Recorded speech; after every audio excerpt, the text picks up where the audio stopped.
செல்வகுமாரின் அதிகாலை வானிலை ஆய்வறிக்கை. அதிகாரப்பூர்வ வானிலை அறிக்கைக்கு இந்திய வானிலை ஆராய்ச்சித்துறை அறிக்கையை பார்க்கவும். 2026 ஆகஸ்ட் 14 வெள்ளிக்கிழமை அதிகாலை நிலவர வானிலை பதிவு. நேற்றைக்கு ஆகஸ்ட் 13ஆம் தேதி பெரும்பாலான மாவட்டங்களில் மாலை இரவு இடிமழை பொழிவு வலுத்து காணப்பட்டது. நேற்றைய மழை பொழிவு பார்த்தீங்கன்னா ஈரோடு மாவட்டம் வடக்கு பகுதியில் தொடங்கிய மழை சேலம் மாவட்டத்தில் பரவலாகி அது அப்படியே டெல்டா மாவட்டங்களின் வடக்கு பகுதி வரைக்கும், அதே போல மதுரை மற்றும் விருதுநகர் மாவட்டத்தில் தொடங்கிய மழை பெருநாளி உள்ளிட்ட பகுதிகளில் கூட மழை தான். பெருநாளி என்பது ஒரு பெரிய மழை பொழிவு குறைவான பகுதி. அந்த இடத்துல கூட நேற்றைக்கு 3 சென்டிமீட்டர் மழை பொழிந்திருக்கிறது. அதாவது விருதுநகர் ராமநாதபுரம் தூத்துக்குடி மாவட்டங்கள் சந்திக்கும் இடம் பெருநாளில 3 சென்டிமீட்டர். அதே போல புதுக்கோட்டை சிவகங்கை மாவட்டத்தில் பொழிந்த மழை ராமநாதபுரம் வடக்கு கடலோரம் வரைக்கும் வந்தது. இந்த மழைப்பொழிவு பார்த்தீங்கன்னா டெல்டாவின் வடக்கு பகுதிக்கும் நல்ல மழைப்பொழிவை கொடுத்தது. காரைக்கால் வரைக்கும் கனமழை பொழிவை கொடுத்திருக்கிறது. இது நாகப்பட்டினம் மாவட்டம் வடக்கு பகுதி நாகூர் அதன் எல்லையோர பகுதிகளில் நல்ல ஒரு கனமழை பொழிவை கொடுத்து நிறைவடைந்திருக்கிறது. அதாவது நாகப்பட்டினம் தலைநகர் பகுதியிலேயே 68 மில்லிமீட்டர் பெய்திருக்கு, 7 சென்டிமீட்டர் பெய்திருக்கு நாகப்பட்டினத்துல. மேலும் பார்த்தீங்கன்னா அதற்கு உள்ளே திருக்கண்ணபுரம் 66 மில்லிமீட்டர் பெய்திருக்கு, 6.5 சென்டிமீட்டர் பெய்திருக்கு. அதே பார்த்தீங்கன்னா கொல்லாபுரம் மயிலாடுதுறை மாவட்டம் 17 மில்லிமீட்டர் பெய்திருக்கிறது. அதனை ஒட்டியுள்ள பகுதி பார்த்தீங்கன்னா முடிகொண்டான் 50 மில்லிமீட்டர், முடிகொண்டான் 5 சென்டிமீட்டர் பெய்திருக்கு முடிகொண்டான். அடுத்தபடியா பேரளம் 3 சென்டிமீட்டர் பெய்திருக்கிறது. இன்னும் பார்த்தீங்கன்னா தஞ்சாவூர் மாவட்டத்தோட நாச்சியார் கோவில் 27 மில்லிமீட்டர் பெய்திருக்கு. இதான் வழித்தடம், அதோட வழித்தடம்.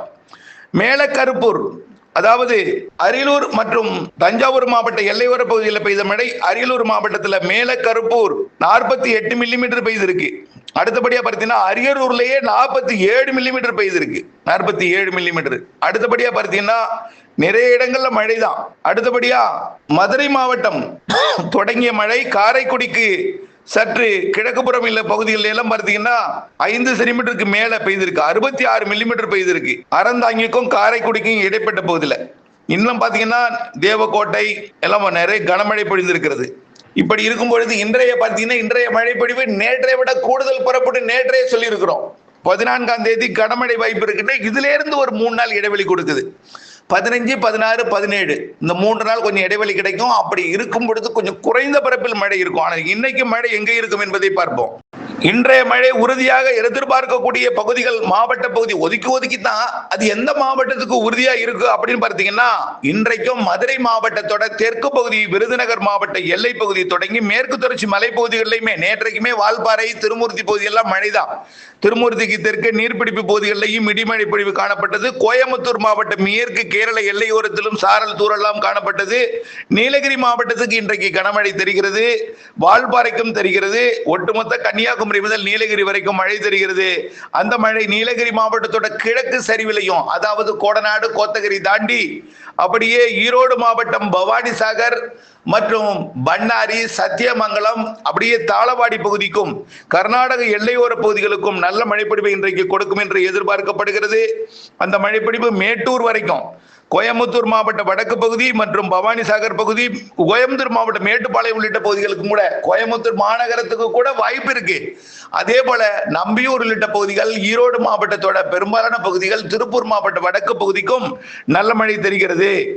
ஈரோடு மாவட்ட காவிரி கரையோரம் தாண்டி மேட்டூர் வரைக்கும், நாமக்கல் சேலம் பகுதிகளுக்கும், அதே போல தேனி மாவட்டம் மற்றும் திண்டுக்கல் மாவட்ட எல்லை பகுதி, கொடைக்கானல் மலைப்பகுதி, மதுரை மாவட்ட தெற்கு பகுதி மற்றும் வடக்கு பகுதி கிழக்கு பகுதிக்கும், குறிப்பாக திருச்சிராப்பள்ளி மாவட்டம் மணப்பாறை, திருச்சி மாவட்டத்தோட திருச்சிராப்பள்ளி எல்லையோர பகுதி, திண்டுக்கல் மாவட்டம் திருச்சிராப்பள்ளி மாவட்ட எல்லையோர பகுதி, திண்டுக்கல் அதாவது திருச்சிராப்பள்ளி மாவட்டத்தை ஒட்டியுள்ள மாவட்டங்கள் சொல்லலாம். புதுக்கோட்டை, அந்த பக்கம் சிவகங்கை, மதுரை, திண்டுக்கல், அதே போல கரூர், இந்த பக்கம் பார்த்தீங்கன்னா தஞ்சாவூர், பெரம்பலூர், வடக்கே சேலம் மற்றும் கடலூர் மற்றும் நாமக்கல் மாவட்ட பகுதிகளுக்கும் ஒட்டுமொத்த திருச்சிராப்பள்ளி மாவட்ட பகுதிகளுக்கு இன்றைய மழை வாய்ப்பு பிரகாசமாக இருக்கிறது.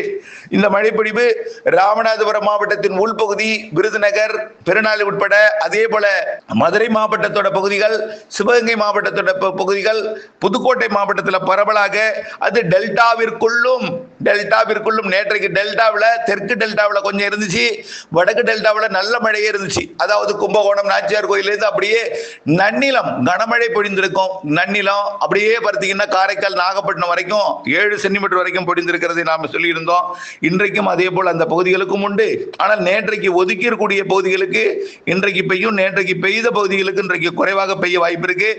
அரியலூர் பெரம்பலூர் மாவட்டத்தில் நேற்றைய பெய்யாத பகுதிகளுக்கும், கள்ளக்குறிச்சி விழுப்புரம் மாவட்ட பகுதிகளுக்கும், கடலூர் மாவட்டத்தின் உள்பகுதிகளுக்கும், அதே போல விழுப்புரம் மற்றும் திருவண்ணாமலை, திருப்பத்தூர், வேலூர், ராணிப்பேட்டை, சென்னை, திருவள்ளூர், காஞ்சிபுரத்திற்கும் இன்றைக்கு மழை உண்டு. இன்றைய மழைப்பொழிவு சற்று பளபளாக இருக்கும். அடுத்தபடியா பார்த்தீங்கன்னா நாளைய மழைப்பொழிவு பார்த்தீங்கன்னா கொஞ்சம் குறைவாகத்தான் இருக்கும். அதாவது நாளைய மழைப்பொழிவும் இருக்கும். அதாவது 15, 16, 17 மழை இருக்கும். ஆனால் பரவலா இருக்காது.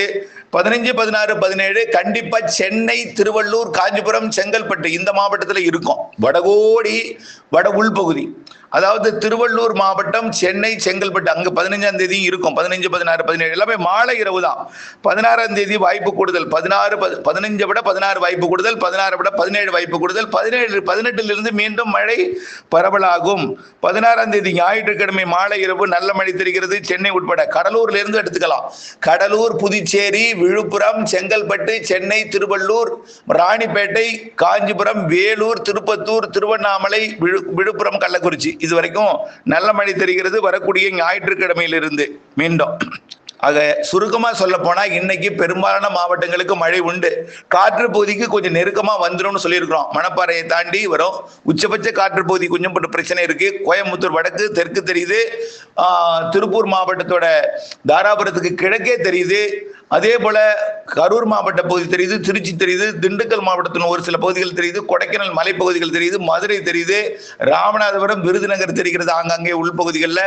அதே போல கிழக்கு பகுதி, விருதுநகர் கிழக்கு பகுதிக்கு தெரிகிறது. சிவகங்கை, புதுக்கோட்டை, டெல்டா மாவட்டங்கள் ஆங்காங்கே நேற்றைக்கு ஒதுக்கிய டெல்டா பகுதிகள் மற்றும் திருச்சி மாவட்டத்தில் பரவலாகவே தெரியுது. கிருஷ்ணகிரி மாவட்டத்தை விட தர்மபுரிக்கும் சேலத்துக்கும் கூடுதல் வாய்ப்பு தெரியுது. நாமக்கலுக்கும் ஈரோட்டுக்கும் தெரிகிறது. நீலகிரிக்கு உறுதியாக தெரிகிறது. பிறகு அப்படியே ஒட்டுமொத்த வட உள் மாவட்ட பகுதி அனைத்துக்குமே மழை வாய்ப்பு தெரிகிறது. நாளைக்கு கொஞ்சம் பரப்பில் குறைந்திருக்கும். ஆனால் சென்னை, திருவள்ளூருக்கு லேசாக இருக்கும். இரவு நேர மழை மீண்டும் ஞாயிற்றுக்கிழமையிலிருந்து மழை மீண்டும் சென்னை, திருவள்ளூர், காஞ்சிபுரம், செங்கல்பட்டுக்கு தீவிரமடையும். தொடர்ந்து மழை அப்படியே படிப்படியா 2 நாள் மட்டும் கொஞ்சம் தீவிரம் குறைஞ்சிருக்கும். அதாவது 15, 16 கொஞ்சம் தீவிரம் குறைஞ்சிருக்கும். 17 சென்னையில் தொடங்கும். 18 அப்படியே கொஞ்சம் கொஞ்சமா அனைத்து வட உள் மாவட்ட பகுதிகளுக்கும் கொஞ்சம் மீண்டும் பழையபடி தொடங்கும். மீண்டும் 19, 20, 21, 22 மீண்டும் தமிழ்நாட்டில் வெப்பசலன மாலை இரவு மழைப்பொழிவு தீவிரமடைந்துடும். 22ஆம் தேதிக்கு மேல் தென்மேற்கு பருவமழை மெல்ல கொஞ்சம் தீவிரமடையும். மாத இறுதியில் வலுப்பெறும். இப்ப அடுத்தடுத்த நிகழ்வுகள் இப்பொழுது பார்த்தீங்கன்னா மேற்கு வங்க மாநிலம் கோல்கத்தாவிற்கு தெற்கு புறமாக நீடித்து கொண்டிருந்த அந்த காற்றழுத்த தாழ்வு மண்டலம் கரை கடக்க தொடங்கி இருக்கு. மெல்ல நெருங்கி கரை கடந்து மேற்கு வங்கம் வழியாக சத்தீஸ்கர் வழியாக அது அப்படியே பாகிஸ்தான் எல்லையோரம் நோக்கி பயணிக்க இருக்கிறது. அடுத்த நிகழ்வும் 22ஆம் தேதி நிகழ்வும் அதே போலதான் பயணிக்க இருக்கிறது. இது 2 நிகழ்வுக்கு பிறகுதான் ஒடிசா, ஆந்திர பிரதேச நிகழ்வு வரும் என்பதையும் தெரியப்படுத்த விரும்புகிறேன். வரக்கூடிய நாட்கள்ல மழைப்பொழிவு எப்படி இருக்கும், வரக்கூடிய வடகிழக்கு பருவமழை தமிழ்நாடு மற்றும் இலங்கைக்கு எப்படி கொடுக்க போகிறது, அணைகள் நீர்பிடிப்பு பகுதிகளுக்கு மழைப்பிடிப்பு எப்படி கொடுக்க போகிறது என்பதை அடுத்த அறிக்கையில மேட்டூர் அணை 90 அடி 50 டிஎம்சி எட்டி 50 டிஎம்சியை அடைந்த பிறகு, அதாவது 90 அடி என்கின்ற 50 டிஎம்சியை முழு 50 டிஎம்சி 94க்கு 50 டிஎம்சியை அடைந்த பிறகு தமிழ்நாடு அரசு நீர் திறப்பு முடிவை எடுக்கலாம் என்று எதிர்பார்க்கப்படுகிறது. 50 டிஎம்சி என்பது அது வரக்கூடிய 25ஆம் தேதி அல்லது 26ஆம் தேதி வாக்கில் தான் அமையும். ஆகஸ்ட் 25, 26 தான் அமையும். ஏனென்றால் அது தொடர்பான அறிக்கையும் இதனை தொடர்ந்து சமர்ப்பிக்க இருக்கிறேன். இணைந்திருங்கள் அப்டேட்ஸுடன். நன்றி.